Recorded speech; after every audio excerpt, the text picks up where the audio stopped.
maybe he could. Reynardo had found out where he could find the pieces of the Sky Ripper, the legendary weapon that had exiled the lost gods. Surely a legendary weapon could win the final battle. On the other hand, his old friend Lapino had sent Reynardo a desperate message saying he had a brilliant scheme to save the rebellion. If Reynardo could only rescue him. Reynardo dived the Farfarer towards the abyss. As he felt the heat of the jet stream, the Raven ships peeled off, not stable enough to follow him down there. Now it was time to choose. Lapino or the Sky Ripper?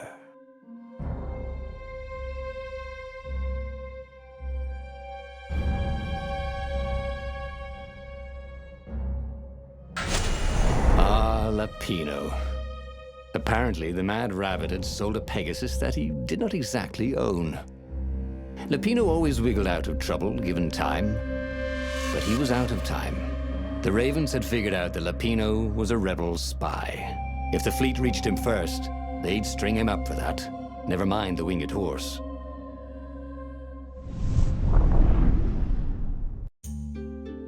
Lapino had apparently managed to confuse the judge by arguing that he hadn't actually stolen a winged horse. He'd only sold it. But wait, where was the prison? The village was empty. Had everybody fled the Ravens? Take a leap of faith, said the inscription.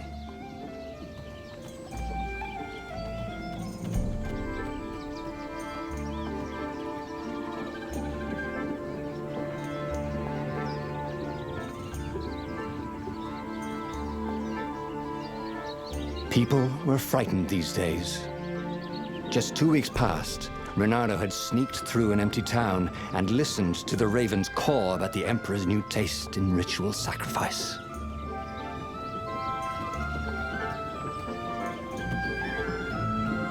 Reynardo's blood was up. He just needed to smash something.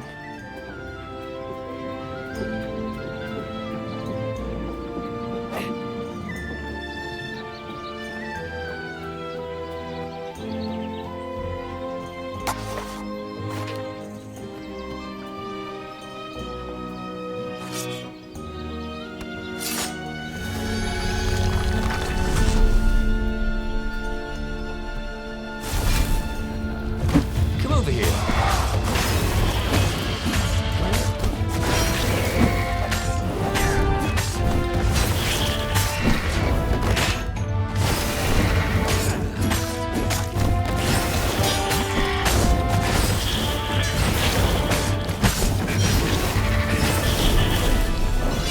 Ravens were landing everywhere. The advance guard. He'd better get moving. If they got to Lapino first, they'd eat him for breakfast. Or a snack. Ravens weren't picky. If they got hungry, they sometimes forgot to interrogate their prisoners. Even top spies like Lapino. Where had the Mad Rabbit got to?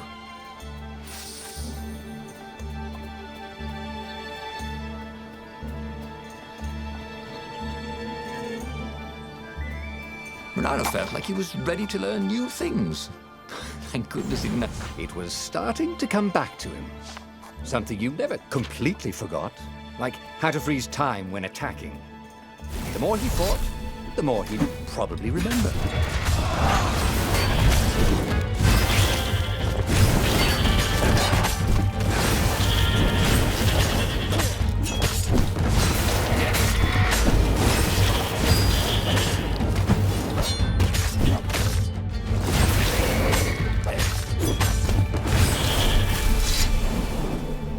Reynardo felt ready to take on new powers.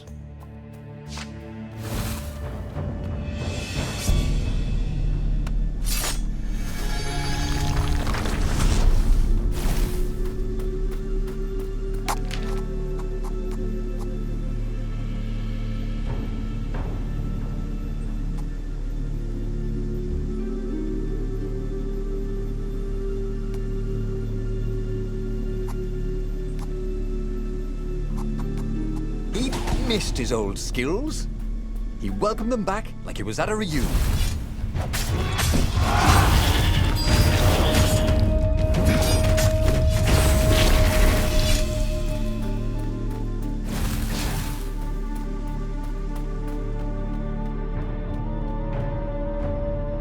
Dirty and bloody, Reynardo finally reached Lapino.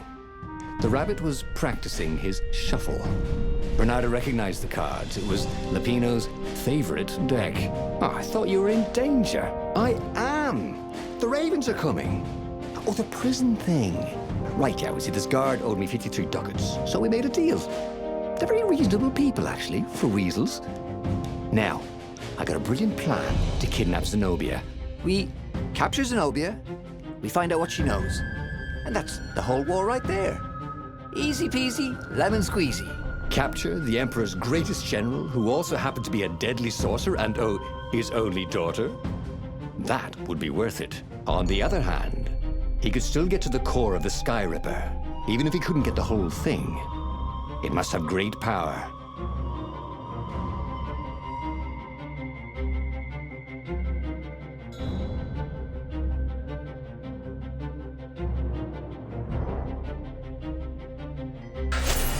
Zenobia wasn't just the Emperor's daughter, of course. She'd been Reynardo's best friend in Sword Fu school.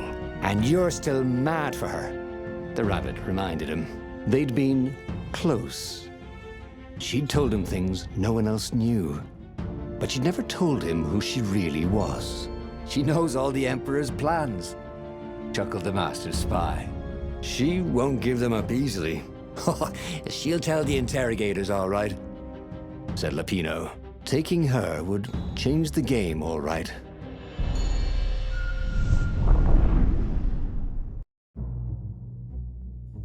The city was already under Zenobia's control. I had to admire her efficiency. Reynardo shivered at the thought of Zenobia at the mercy of the interrogators. Would he really turn her over to them? But this was war. It wasn't meant to be pretty.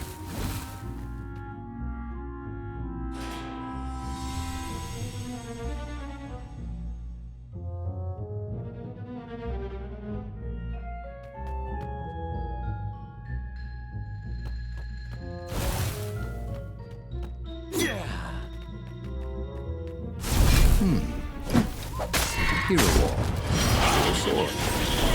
Ice wall. Ice. Cube.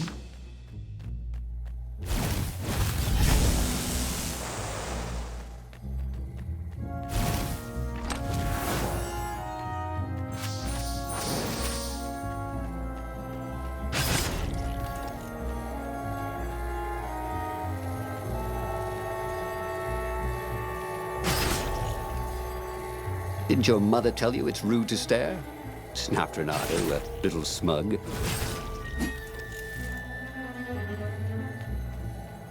Yeah.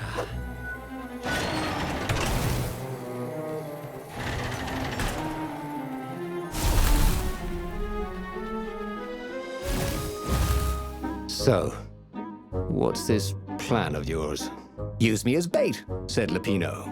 And he outlined a slightly complicated plan that involved geese, a net, setting the Farfarer a little bit on fire, Lapino dressing as an old blind toad, and Reynardo hiding inside a monstrous watermelon.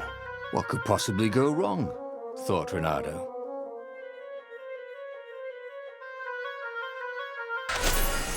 Oh, this is going to be fun, said Lapino as he ran to go set up his marvelous plan. If I craft a sword now, it's going to be really short.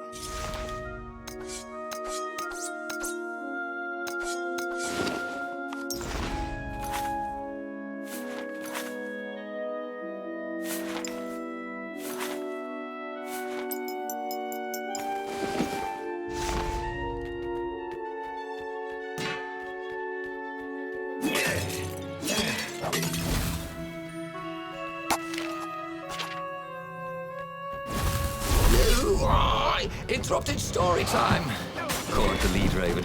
Now we'll never find out how it ended.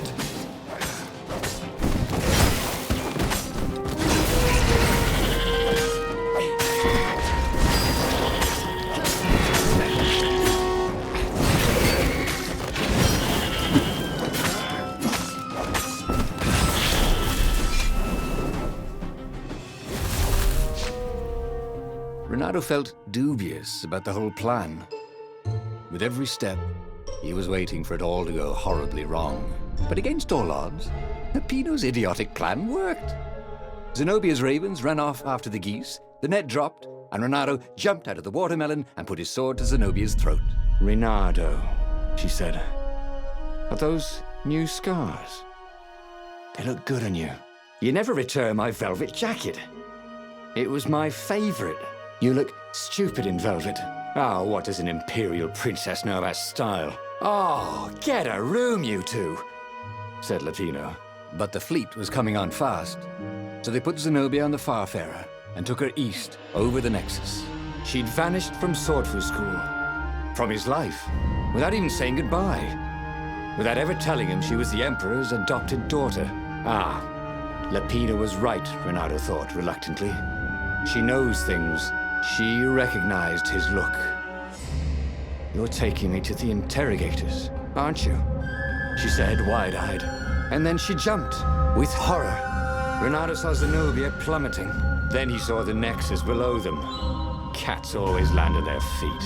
"Ah, she'll head for the Imperial outpost," yelled Lapino. "You have to catch her."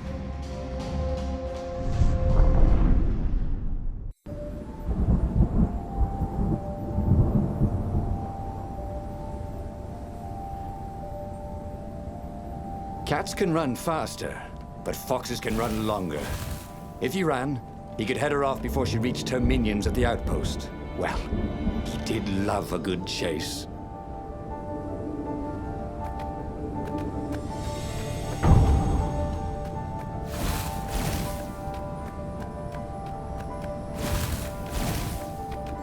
Who needed bridges anyway?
He was closing on her. He could smell her fear. He tried not to think about the interrogators at the secret base. What did they do to her? Maybe it didn't have to end that way. Maybe he could talk to her. But, after all, there were worse things the Imperials had done to friends of his. It was definitely easier to fight inanimate objects.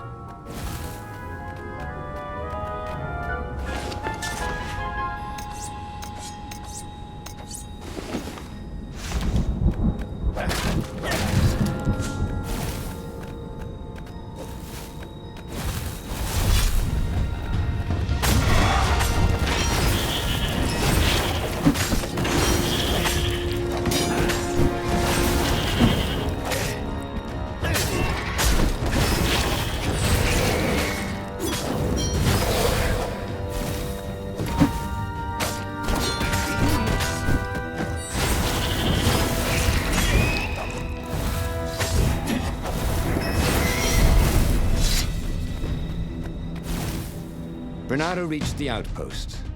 The Imperials there were no match for him. Soon after, Zenobia limped up the path. When she realized he was already in front of her, she didn't even try to run. "Oh, you left without saying goodbye."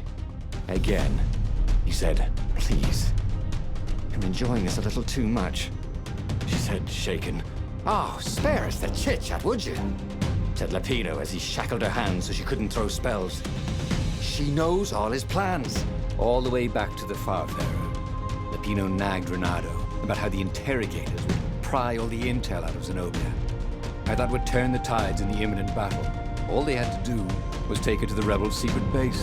Reynardo didn't like to think about what the interrogators would do to her. Couldn't he just talk to her?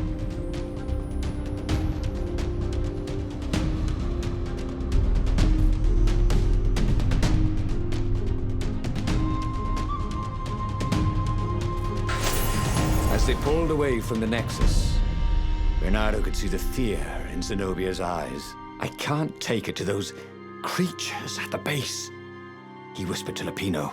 "Ah, you've gone soft. Soft in the head. We captured her for what she knows. I'll take her to the mountains. Tell all the horrible things the Emperor's done. Yeah, believe me, she'll turn." And he turned the wheel. "The hell you will!" shouted Lapino, and he grabbed the wheel back from him. The two of them wrestled for control of the ship. It shot off like a mad sparrow. Suddenly, Reynardo was falling.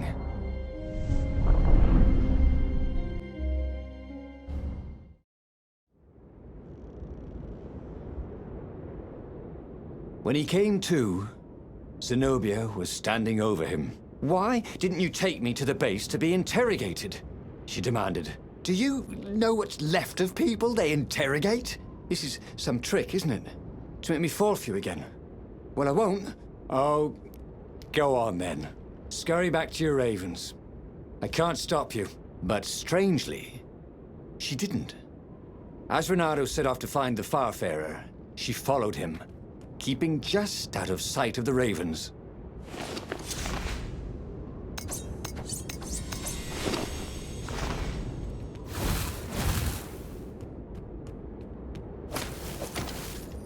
Reynardo wondered if his future self had commissioned these poles.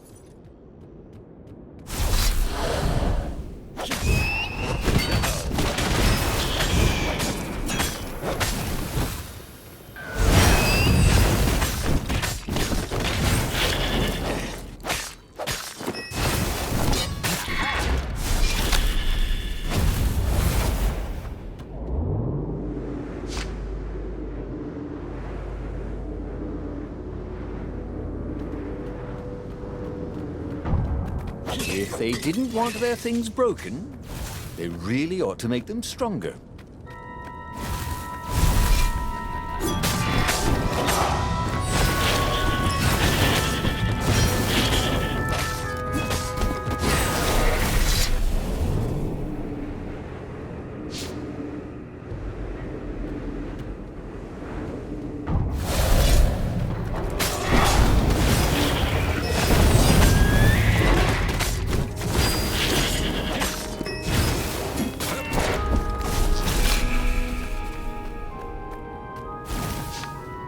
As Reynardo stopped to sniff the wind, Zenobia came up, still mad. "Did you really think you'd just talk me into betraying my father?" "Oh yeah, sure, that was exactly my plan." "Then why aren't you even talking to me?" "Because I've never talked you into anything in my life. They're gonna court-martial you for letting me go." He caught a whiff of the Farfarer. Wet rope, tar, and a cask of Scobel ale he'd spilt last year. It was that way.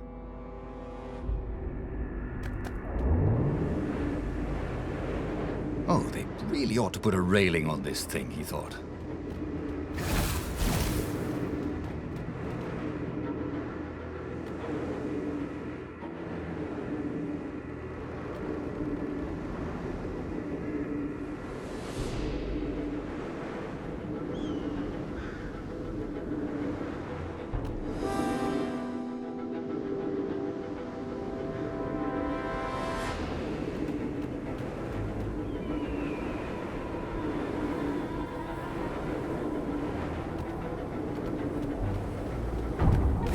Reynardo wondered if he should have taken Zenobia to the rebel base for real.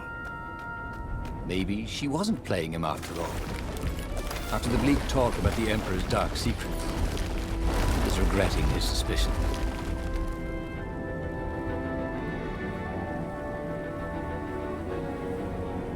Sure enough, the Farfarer had crashed in some rocks. There was no sign of Lupino. Zenobia caught up. All that kid stuff in Swordfu School. Look, that's the past. We're adults now. We have duties to other people. We have destinies. What are you talking about? And you are the most arrogant, slow-witted, light-fingered, mercenary, immoral, reckless... Run away with me, said Reynardo, and he realized he meant it. What? Just like that? She demanded. I will, if you will. So, she kissed him. And it was the best kiss he'd ever had. They held hands as they boarded the Farfarer. Reynardo felt light-hearted, like the winds that were playing the rigging like a balalaika. But Lupino, I need to get back to Lupino, he said, suddenly realizing he could have been captured. A prisoner. He's not. How'd you know? He saw something in her eyes he didn't understand. He fell, didn't he? Into the abyss. She looked away, wouldn't answer. But then a bolt smashed through the Farfarer's keel. The broken ship plummeted out of the clouds.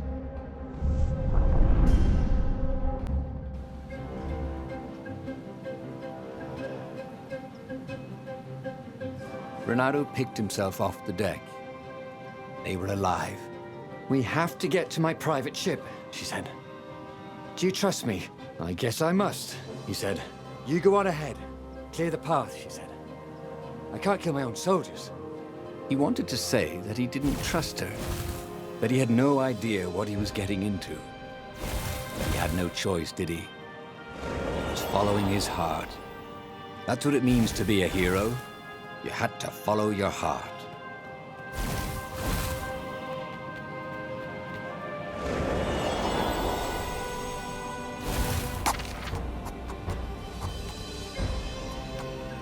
Nice. That could be useful.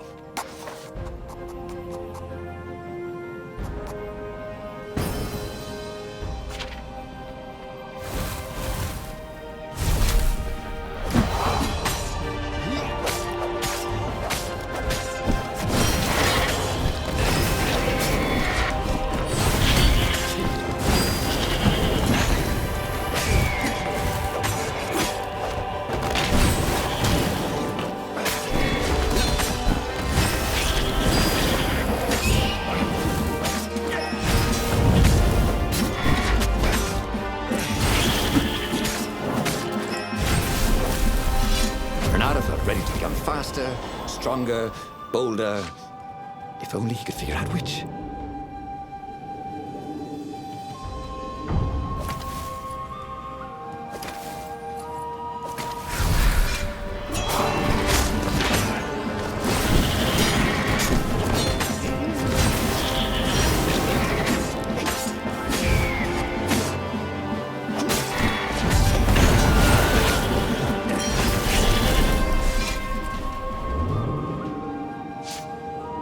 Reynardo had always wanted a flying carpet.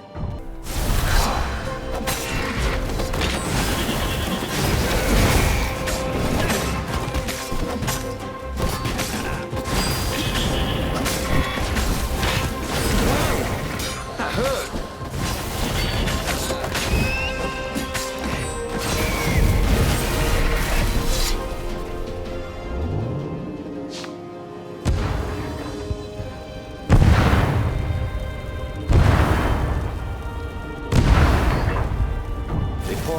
To catch their breath.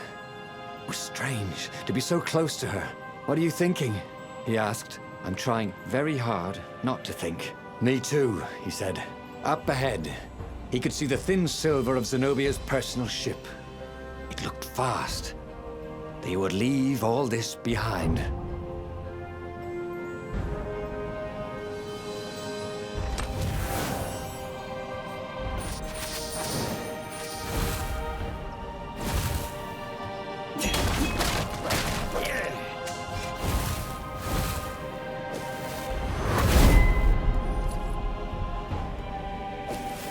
What were these poles exactly? Party meters from the time of the lost gods?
As they reached her ship, Reynardo suddenly felt a sharp pain in his stomach. He was surprised to see a crossbow bolt sticking out of it. I was going to lead the Empire to our secret base, Said Lapino. but no, you had to screw up my plan because you've still got a thing for her. Reynardo stared at Zenobia. The kiss. Was it real? She said, with a look of indescribable sorrow. She gestured and said an arcane word, and Lapino went flying into the abyss, screaming, "I'm telling your father!" Then she knelt down to cradle his head, and her paws felt very soft and warm. Okay, that was weird. He could have sworn he'd just died. Instead, he was on the Farfarer, sailing away from Ubar. And it was still burning. He'd fled burning Ubar years ago, hadn't he? And now he was back there. Had all those years fighting the Empire been nothing but a vision into the future? A useful vision if it was true. He'd learned something. Lapino was a traitor. Reynardo had suspected there was something wrong with the Mad Rabbit, but now he knew there was malice behind his goofiness.